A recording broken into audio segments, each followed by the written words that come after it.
Good evening साथियों, आप सबका एफटी क्लास के ई लर्निंग प्लेटफॉर्म पर स्वागत है। आप सभी को भाई एफटी क्लासेस की ओर से 2025 की बहुत बहुत बधाइयां। आपका जीवन मंगलमय हो और 2025 में भाई आप लोगों का सिलेक्शन हो जाए। ठीक है, चलिए आज का क्लास भाई स्टार्ट करते हैं। हमारा जो टॉपिक चल रहा है छत्तीसगढ़ का इतिहास। तो चलिए भाई आज नए साल के साथ छत्तीसगढ़ का इतिहास तो लगातार हम पढ़ा रहे हैं, उसी में आगे कंटिन्यू रहेंगे। ठीक है भाई, जो जो हमारे चैनल में नए हैं भाई कृपया चैनल को अपना चैनल समझकर क्या कर देना है, सब्सक्राइब कर देना है, वीडियो को शेयर कर देना है। ठीक है भाई, तो आप सभी को एक बार और एफडी क्लासेस की ओर से बहुत बहुत बधाई 2025 की। ठीक है, चलिए स्टार्ट करते हैं आज का क्लास। चलिए पहला क्वेश्चन है भाई, मुगल शासन काल के दौरान छत्तीसगढ़ को कहा जाता था। तो मुगल शासन काल के दौरान छत्तीसगढ़ को क्या कहा जाता था? तो देखिए भाई, मुगल शासन की बात की जाए तो मुगल शासन के दौरान छत्तीसगढ़ को क्या कहा जाता था? तो याद रखना है संभलपुर, संतरापुर, रतनपुर या फिर महापुकुर। तो क्या कहा जाता था? तो रतनपुर कहा जाता था। क्या कहा जाता था? मुगल शासन के दौरान छत्तीसगढ़ को रतनपुर के नाम से जाना जाता था, क्योंकि रतनपुर में जो राजा थे कलचुरी वंश, वो वहीं से शासन करते थे। ठीक है, तो क्या होगा right answer? Option number C will be correct. चलिए अगला है, निम्नलिखित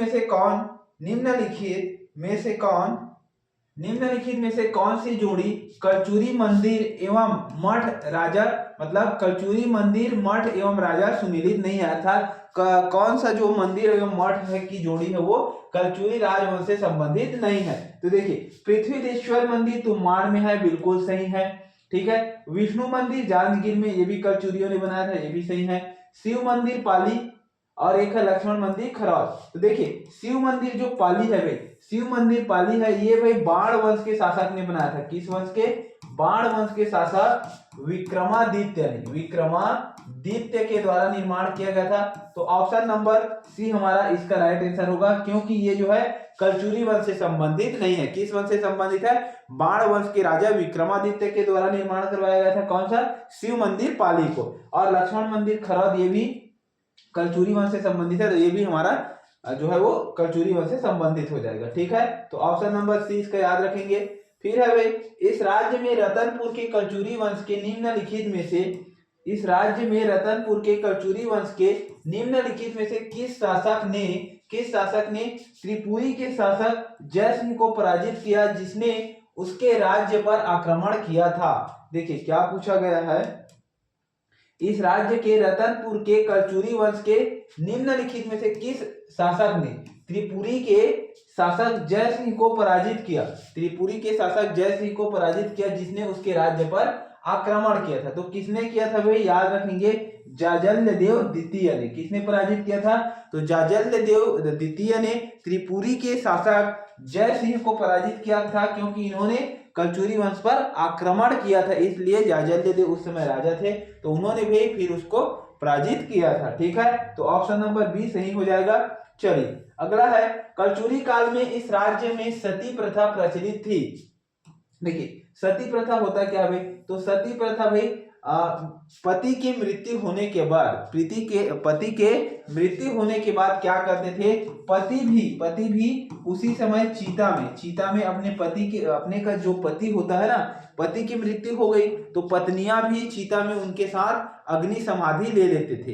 इसी को कहते थे सती प्रथा होना। ठीक है, तो क्या है, कलचुरी काल में इस राज्य में सती प्रथा प्रचलित थी, जिसके प्रमाण रतनपुर के इनमें से प्राप्त होते हैं। तो इसका जो प्राप्त होता है साक्ष्य किससे प्राप्त होता है? तो सती चौरे के रूप में प्राप्त होता है। किसके रूप में? सती चौरे। अब उनके सती होने के बाद उनके नाम से सती चौरा का निर्माण किया जाता था, तो इसी सती चौरे उसके साक्ष्य है कि कलचुरी वंश में भी सती प्रथा क्या थे? प्रचलित था। ठीक है, चलिए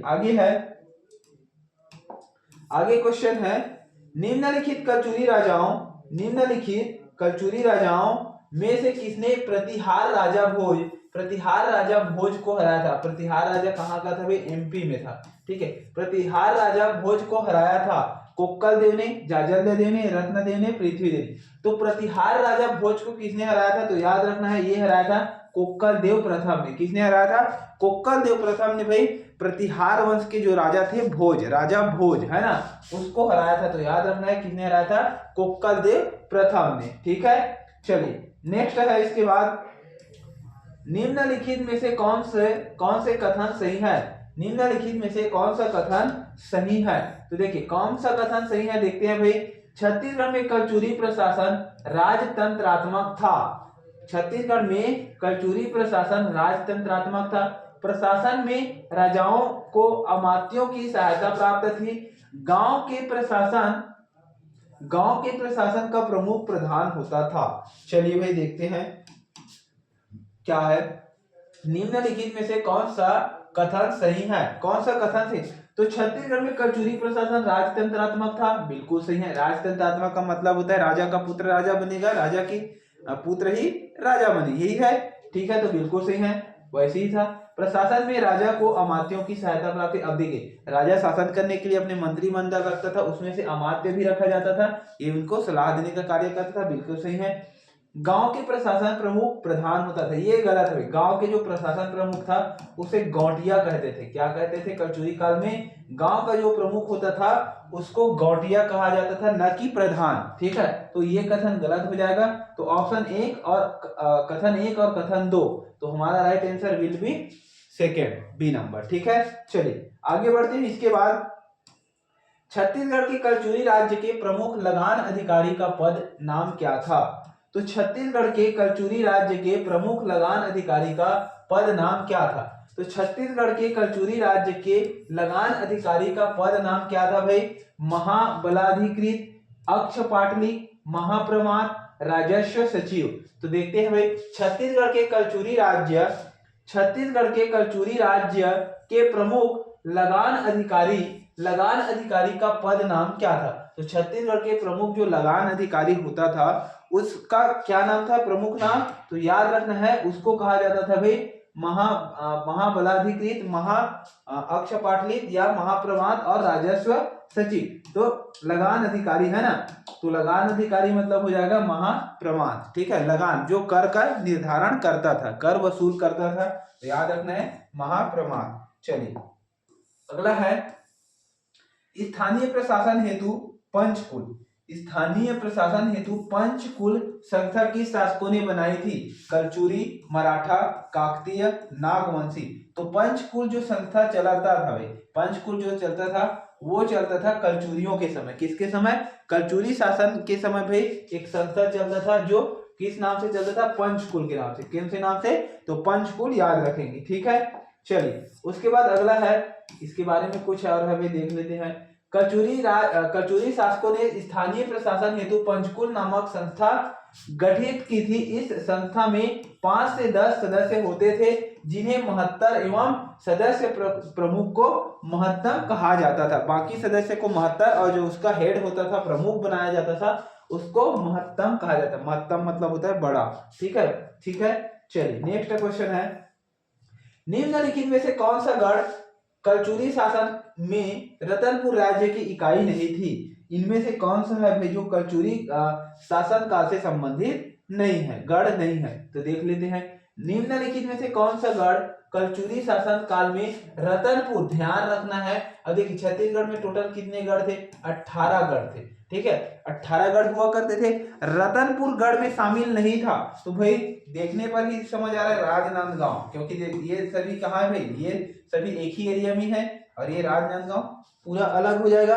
तो क्या होगा? राजनांदगांव जो था वो आपका कलचुरी राजवंश के समय रतनपुर गढ़ में शामिल नहीं था। ठीक है, चलिए आगे बढ़ते हैं। कलचुरी प्रशासन के तहत प्रत्येक गढ़ कितने गांवों से मिलकर बनता था? एक गढ़, तो एक गढ़ भाई, एक गढ़ कितने गांवों से मिलकर बनता था? तो ये मिलकर बनता था 84 गांवों से। कितने गांवों से मिलकर बनता था? तो एक गांव जो है, देखिए ये एक गांव, ये है गढ़ और बरहो होता था, है ना? बरहो मतलब 12 गांव, बरहो, और 7 बरहों से एक गढ़। 7 बरहों मतलब 7 बरहों के 7 अट्ठे 12 सत्ते 84। ठीक है, 12 सत्ते 84। तो बरहो 7 बरहों से मिलकर क्या बनता था? एक गढ़, और एक गढ़ को कहते थे 84 गांव। एक गढ़ में कितने थे? 84 गांव। ठीक है, तो याद रखना है 84 12 7, 7 × 12 कितना हो गया? 84। ठीक है, चलिए याद रखेंगे बरहों में 12 गांव थे और 7 बरहों मिलकर एक गढ़ का निर्माण करते थे, तो उसी को कहते हैं गढ़, और एक गढ़ में 84 गांव हुआ करते थे। ठीक है भाई, चलिए उसके बाद अगला है, निम्नलिखित में से कौन सा गढ़ छत्तीसगढ़ राज्य में मौजूद गढ़ नहीं है? इनमें से कौन सा गढ़ जो है वो छत्तीसगढ़ राज्य में नहीं है? पावागढ़, पावागढ़ क्या हो जाएगा भाई? पावागढ़ होगा, पावागढ़ हो जाएगा, सिंघनगढ़, कोटगढ़ या नवागढ़। तो छत्तीसगढ़ से संबंधित गढ़ नहीं है, तो कौन सा गढ़ नहीं है भाई? गढ़ नहीं है, तो कौन सा नहीं है? सिंघनगढ़ बिल्कुल सही है, कोटगढ़ ये भी सही है, नवागढ़ ये भी सही है, पावागढ़ नहीं है। छत्तीसगढ़ से संबंधित कौन सा नहीं है? तो पावागढ़ नहीं है, याद रखेंगे। ठीक है, चलिए उसके बाद अगला है, छत्तीसगढ़ के किस कलचुरी शासक ने गढ़ व्यवस्था की शुरुआत की थी? अब गढ़ व्यवस्था की शुरुआत किसके द्वारा किया गया था? ध्यान रखना है, छत्तीसगढ़ के किस कलचुरी शासक ने गढ़ व्यवस्था की शुरुआत की थी? तो गढ़ व्यवस्था की कलिंग राज ने, प्रतापमल ने, पृथ्वीदेव प्रथम ने या फिर कल्याण शाह ने? तो गढ़ व्यवस्था, ये इंपॉर्टेंट क्वेश्चन है, आपको बिल्कुल याद रखना है, कभी भी पूछा जाता है गढ़ व्यवस्था। तो गढ़ व्यवस्था की शुरुआत की अगर बात किया जाए तो ये है भाई, इसकी शुरुआत करता कल्याण शाह। कौन है? तो याद रखेंगे कल्याण शाह के द्वारा शुरुआत किया गया था गढ़ व्यवस्था का। ठीक है, तो option number D will be right answer. चलिए, निम्नलिखित में से किस ब्रिटिश अधिकारी ने जमाबंदी प्रणाली के आधार पर छत्तीसगढ़ के 36 किलों की खोज की थी? निम्नलिखित में से किस ब्रिटिश अधिकारी ने जमाबंदी प्रणाली के आधार पर छत्तीसगढ़ के 36 किलो की खोज की थी? तो छत्तीसगढ़ के 36 किलो की खोज किसने किया था? चिस्म ने, चार्ल्स मैसन ने, कनिंघम ने और इलियट ने। तो किसने किया था भाई? ये किया था चिस्म के द्वारा। चिस्म के द्वारा छत्तीसगढ़ में 36 किलो की खोज की थी। देखिए क्या बोला है, जमाबंदी प्रणाली के आधार पर छत्तीसगढ़ में 36 किलो की खोज किसने किया था? तो अंग्रेज अधिकारी, अंग्रेज खोज करता थे चिस्म। तो याद रखेंगे क्या है? चिस्म। ठीक है, चलिए आगे बढ़ते हैं। फिर कलचुरी वंश की रायपुर शाखा का अंतिम शासक निम्नलिखित में से कौन सा था? देखिए क्या पूछा भाई, कलचुरी वंश की रायपुर शाखा का अंतिम शासक निम्नलिखित में से कौन था? कौन था? अमर सिंह था, उमेंद्र सिंह था, सूरत या फिर कुशल सिंह? चलिए क्या पूछा है, कलचुरी वंश की रायपुर शाखा का अंतिम शासक, रायपुर में जो कलचुरी वंश है ना, रायपुर में जो कलचुरी वंश था उसका अंतिम जो शासक था भाई वो अमर सिंह था। कौन था? अमर सिंह था। ठीक है, याद रखेंगे कौन था? रायपुर कलचुरी वंश का जो अंतिम शासक बना था वो था अमर सिंह। क्लियर है? चलिए उसके बाद नेक्स्ट क्वेश्चन है, रायपुर में रतनपुर की कलचुरी शाखा का प्रथम शासक कौन था? अब देखिए रायपुर में अंतिम कौन था? अमर सिंह। अंतिम कौन था? अमर सिंह। अंतिम कौन था? अमर सिंह था। और प्रथम कौन था? तो प्रथम याद रखेंगे रामचंद्र होगा कि मोहन होगा? ब्रह्मदेव, मोहन सिंह, अजय सिंह। तो प्रथम कौन हो जाएगा? रामचंद्र देव होगा। कौन सा हो जाएगा? रामचंद्र देव प्रथम हो जाएगा। ठीक है, तो ऑप्शन नंबर बी इसका राइट आंसर हो जाएगा। चलिए आगे है, रायपुर की स्थापना किस कलचुरी राजा द्वारा की गई थी? तो रायपुर की स्थापना किस कलचुरी राजा द्वारा की गई थी? लक्ष्मण कर्ण, सुधादेव, रामचंद्र और अशोक। तो क्या होगा इसका राइट आंसर? रायपुर की स्थापना किस कलचुरी राजा द्वारा की गई थी? तो किस कलचुरी राजा द्वारा किया गया था? रायपुर की कलचुरी। तो वही आंसर हो जाएगा रामचंद्र। ठीक है, चलिए रिपीट क्वेश्चन है। नेक्स्ट है, रायपुर शहर का नाम किसके नाम पर रखा गया है? देखिए भाई रायपुर शहर के अगर नाम की बात किया जाए तो ये रखा गया भाई ब्रह्मदेव राय के नाम पर। किसके नाम पर? ब्रह्मदेव राय। और ब्रह्मदेव राय कौन है भाई? ये रामचंद्र के पुत्र थे। ठीक है, रामचंद्र राय के क्या थे? पुत्र थे। तो याद रखना है रामचंद्र देव राय के कौन पुत्र थे? ब्रह्मदेव। और अपने पुत्र के नाम पर जो रामचंद्र देव है उन्होंने अपने पुत्र ब्रह्मदेव के नाम पर क्या किया था? रायपुर शहर का नाम रखा था। ठीक है, तो इसको भी याद रखेंगे, ऑप्शन नंबर ए। चलिए निम्नलिखित में से किस शासक से रायपुर कचूरी शासक का वंश प्रारंभ होता है? तो वंश प्रारंभ की बात किया है तो फिर वही हो जाएगा भाई। देखिए अब ऑप्शन में आपको नहीं दिया है ना, ऑप्शन में अगर रामचंद्र नहीं दिया है तो हमें क्या लगाना है? केशव देव लगाना है। क्या लगाना है? रामचंद्र अगर ऑप्शन में नहीं दिया है तो केशव देव लगाना है, क्योंकि एक बार पीएससी के द्वारा केशव देव भी लिया गया है। ठीक है, चलिए आगे है, हैहो की वंशावली का उल्लेख हैहो की वंशावली का उल्लेख किस शहर के मंदिर शिलालेख में उल्लेखित है? दंतेवाड़ा, भोरमदेव, रतनपुर और सिवरी नारायण। तो हैहा की बात मतलब कलचुरी, ठीक है, हैहा मतलब कलचुरी। तो हैहा की वंशावली किस शहर के मंदिर के शिलालेख में, किस शहर के मंदिर के शिलालेख में है? तो सिवरी नारायण के जो मंदिर शिलालेख है वहां पर आपको कलचुरी वंश की जो है जानकारी मिलती है। ठीक है, तो याद रखेंगे कलचुरी वंश के बारे में काफी जानकारी सिवरी नारायण के जो मंदिर शिलालेख है उसमें भी प्राप्त होता है। चलिए आगे है भाई, छत्तीसगढ़ में कलचुरी प्रशासन के अंतर्गत रायपुर शाखा के शासक को निम्नलिखित उपाधियों से संबोधित किया जाता था। देखिए चलिए पढ़ते हैं क्या दिया है। क्वेश्चन है, छत्तीसगढ़ के कलचुरी प्रशासन के अंतर्गत रायपुर शाखा के शासक को निम्नलिखित में से उपाधि से संबोधित किया जाता था। अब रायपुर में जो कलचुरी राजा बनते थे ना, रायपुर में जो कलचुरी वंश का राजा था उसके शासक को किस नाम से संबोधित, कौन से पद से संबोधित किया जाता था? तो याद रखना है महाराजा कुमार राजा। क्या नाम से भाई? तो महाराजा कुमार राजा के नाम से संबोधित करते थे कलचुरी वंश के रायपुर शाखा के राजाओं को। ठीक है, तो ऑप्शन नंबर ए इसका राइट आंसर होगा। चलिए आगे है, फणी नागवंश का शासन क्षेत्र था। तो फणी नागवंश से आपको एक याद आना चाहिए भाई, इन्होंने भोरमदेव मंदिर का निर्माण करवाया था। किसका?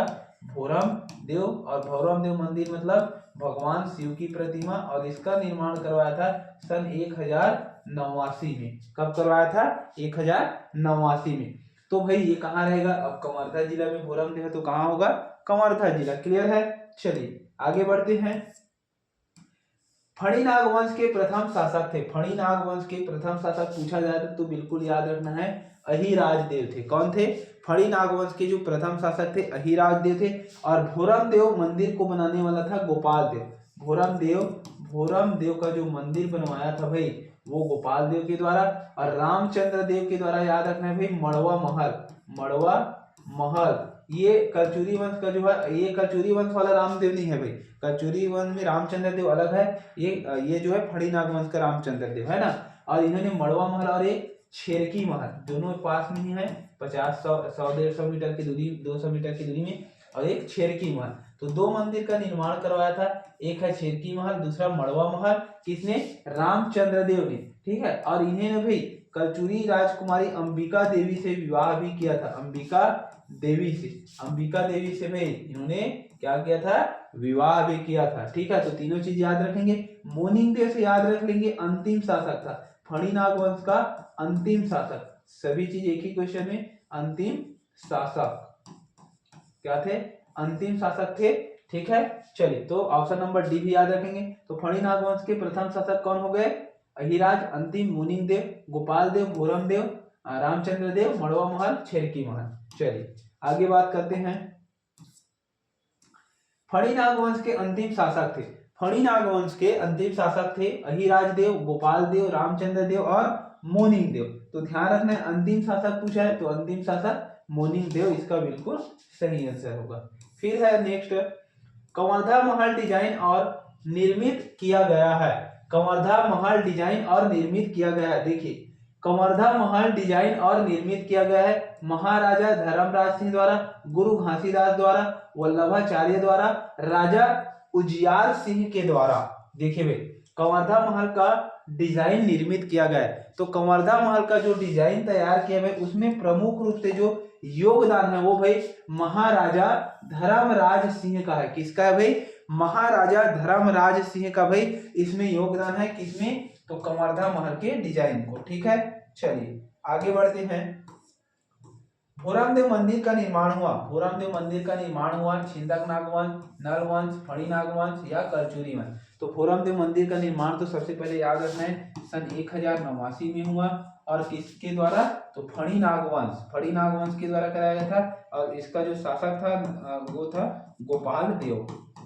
कौन था, गोपाल देव उस समय शासक थे भाई, तो याद रखना है गोपाल देव। और इसी को क्या कहा जाता है भाई, खजुराहो, छत्तीसगढ़ का क्या कहते हैं, खजुराहो, खजुराहो।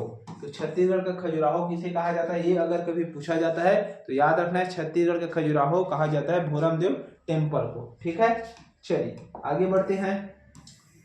श्री लक्ष्मण देव राय द्वारा निर्माण कराया गया था। कभी ऑप्शन में अगर आपको गोपाल देव नहीं मिलता है तो हमें क्या लगाना है भाई, उसमें लगा देना है आपको, क्या पूछा भाई, श्री लक्ष्मण देव राय द्वारा निर्मित टेम्पल, हाँ तो भोरमदेव मंदिर। देखिए लक्ष्मण देव राय जो भाई उसके सेनापति या कोई उनके दरबार में थे, ठीक है, कौन, लक्ष्मण देव राय। इन्होंने भाई क्या किया था, भोरमदेव मंदिर को निर्माण कराने में अपनी महत्वपूर्ण भूमिका निभाई थी। इसीलिए जब राजा गोपाल देव नहीं रहेगा ऑप्शन में तो हमें क्या लगा देना है, लक्ष्मण देव राय लगाना है, ध्यान रखना है। ठीक है, चलिए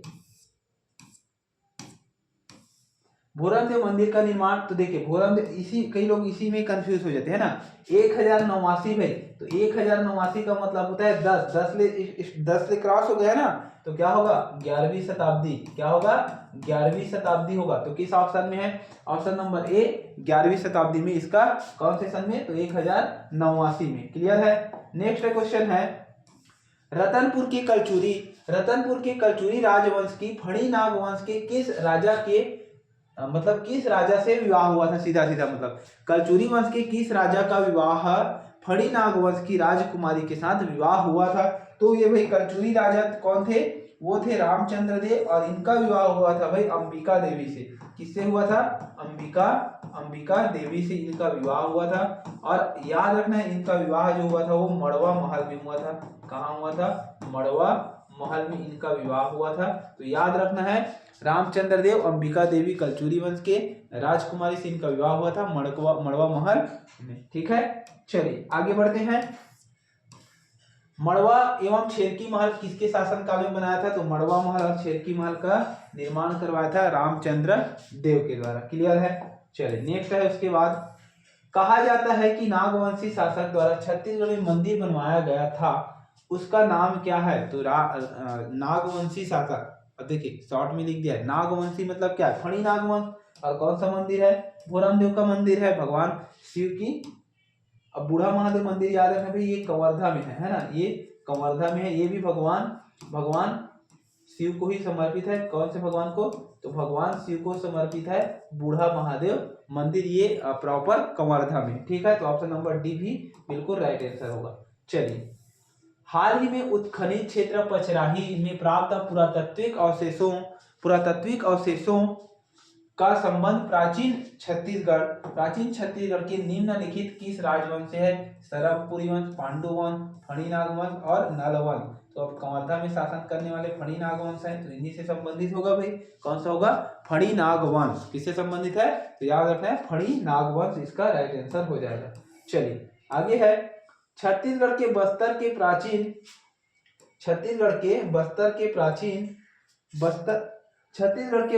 प्राचीन राजवंश छिंदक नागवंश निम्नलिखित शासक संबंधी थे। तो निम्नलिखित शासक संबंध थे किससे भाई, छिंदक नागवंश से। छत्तीसगढ़ के बस्तर के प्राचीन राजवंश छिंदक नागवंश से निम्नलिखित शासक संबंधित थे। तो बस्तर के जो छिंदक नागवंश है उनसे कौन संबंधित है, सोमेश्वर देव बिल्कुल सही है, कन्हर देव ये भी सही है, नरसिंह देव ये भी सही है, जयदेव नहीं थे भाई, जयदेव नहीं थे भाई। तो क्या होगा 1, 2 और 3 याद रखना है, सोमेश्वर देव, कन्हर देव और नरसिंह देव। तो ऑप्शन नंबर ए इसका राइट आंसर हो जाएगा। ठीक है, चलिए नेक्स्ट क्वेश्चन है, छिंदक नागवंशियों का राजधानी क्षेत्र था चक्रकोट, जूनाकोट, एर्नाबोल या फिर एराकोट। तो याद रखना है छिंदक नागवंशी कहाँ करते थे भाई, बस्तर में शासन करते थे। और बस्तर को प्राचीन में चक्रकोट कहते थे। क्या कहते थे, तो चक्रकोट को इन्होंने अपने राजधानी बनाया था और वहीं पर ये शासन करते थे छिंदक नागवंश। क्लियर है। चलिए आगे है, फिर छिंदक नागवंश के अंतिम शासक माने जाते हैं। छिंदक नागवंश के अंतिम शासक किसे माना जाता है, धारावर्ष को, नृत्यभूषण को, सोमेश्वर देव को या फिर हरिश्चंद्र देव को। तो देखिए छिंदक नागवंश, तो छिंदक नागवंश का जो अंतिम शासक है भाई ये किसे माना जाता है, तो याद रखना है हरिश्चंद्र देव को। किसे माना जाता है, हरिश्चंद्र देव को अंतिम शासक, और नृत्यभूषण को प्रथम, नृत्यभूषण को प्रथम शासक माना जाता है, और अंतिम शासक जो है वो हरिश्चंद्र देव को माना जाता है। छिंदक नागवंश जो बस्तर के चक्रकोट में शासन करते थे। ठीक है, चलिए आगे है, बस्तर की छिंदक नागवंश राजवंश के पहले राजा कौन थे, तो क्या हो जाएगा, नृत्यभूषण। चलिए आगे है, फिर सोमेश्वर देव प्रथम ने विजय अभियान में निम्न में से किसको पराजित किया था, तो देखिए सोमेश्वर देव को जाजल्य देव ने पराजित किया था, इसको याद रखना है। सोमेश्वर देव को किसने पराजित किया था, जाजल्य देव ने। और सोमेश्वर देव ने प्रथम विजय अभियान में निम्नलिखित को पराजित किया था, तो मधुरांतक को सही है, अध्ययन को ये भी सही है, पृथ्वीदेव प्रथम को ये भी सही है। तो उपरोक्त सभी इन्होंने तीनों को पराजित किया था, और फिर इसको जाजल्य देव ने पराजित किया था, फिर इसको जाजल्य देव ने पराजित किया था। ठीक है, चलिए आगे बढ़ते हैं। बस्तर के छिंदक नागवंश, बस्तर के छिंदक नागवंश के काकतीय शासक किस स्थान पे शासक थे, द्वार समुद्र, वारंगल, बादामी, मदुरई। क्वेश्चन क्या कह रहा है इसको समझिए पहले। क्वेश्चन कह रहा है भाई जो बस्तर में शासन करने वाले छिंदक नागवंश के काकतीय शासक थे, काकतीय शासक, उनका मूल स्थान कहाँ था, तो उनका मूल स्थान था भाई वारंगल, आंध्र प्रदेश। वारंगल आंध्र प्रदेश से आए थे लोग, तो याद रखना है क्या हो जाएगा, वारंगल। ठीक है, क्या होगा, ऑप्शन नंबर बी वारंगल। चलिए बस्तर के चालुक्य वंश का संस्थापक कौन था, बस्तर के चालुक्य वंश का संस्थापक, अब चालुक्य वंश आ गया। चालुक्य वंश कौन था, अजमेर सिंह, अन्नमदेव, वीरनारायण सिंह, ध्रुवो मौर्य। तो बस्तर के जो चालुक्य वंश थे, तो बस्तर के चालुक्य वंश का जो संस्थापक था भाई वो था श्री अन्नमदेव। कौन थे, अन्नमदेव। तो याद रखना है कौन थे, अन्नमदेव। चलिए अगला है, आंध्र प्रदेश के वारंगल जिले में रहने वाले उनके समकक्ष की तरह हैं, हलबा, कुरवा, ध्रुव या कोल। तो किनके तरह है भाई, तो याद रखना है बस्तर में जो आंध्र प्रदेश के वारंगल जिले में रहने वाले, आंध्र प्रदेश के वारंगल जिले में रहने वाले उनके समकक्ष है। किनके समकक्ष है, तो ये हलबा जनजाति के समकक्ष हैं। किनके समकक्ष हैं, तो हलबा जनजाति के समकक्ष है। तो याद रखेंगे आंध्र प्रदेश के वारंगल जिले में रहने वाले जो है वो समकक्ष है भाई आंध्र प्रदेश में के हलबा जनजाति से। ठीक है, चलिए आगे बढ़ते हैं। बस्तर में चालुक्य वंश की स्थापना कब हुई थी, 1324, 1322, 1325 या फिर 1330। तो बस्तर में जो चालुक्य वंश किसने स्थापना किया था, अन्नमदेव ने, अन्नमदेव ने किया था। और कब किया था, 25 नहीं होगा, 1324 होगा। कब हुआ था, 1324। इसमें 1, 2, 3 और 4 याद रखना है, तो क्या हो जाएगा 1324 में, 1324 में याद रखना है। ठीक है भाई, आज का सेशन हम यही तक करते हैं भाई, और आप सबको एक बार और एफडी क्लासेस की ओर से 2025 की गाढ़ा गाढ़ा बधाइयां। आप सबका जीवन मंगलमय हो। इस बार 2025 में आपका सिलेक्शन बिल्कुल हो जाए, और उसके लिए आपको लगातार मेहनत करने की जरूरत है भाई, है ना। करत करत अभ्यास के जड़मति होत सुजान, असली रावत जात के सिल पर बरत निशान। ठीक है भाई, तो चलिए जो नए हैं भाई बिल्कुल चैनल को सब्सक्राइब कर देंगे, वीडियो को शेयर कर देंगे। नेक्स्ट वीडियो में मिलते हैं कल, तो अभी के लिए जय हिंद, जय छत्तीसगढ़, जय भारत।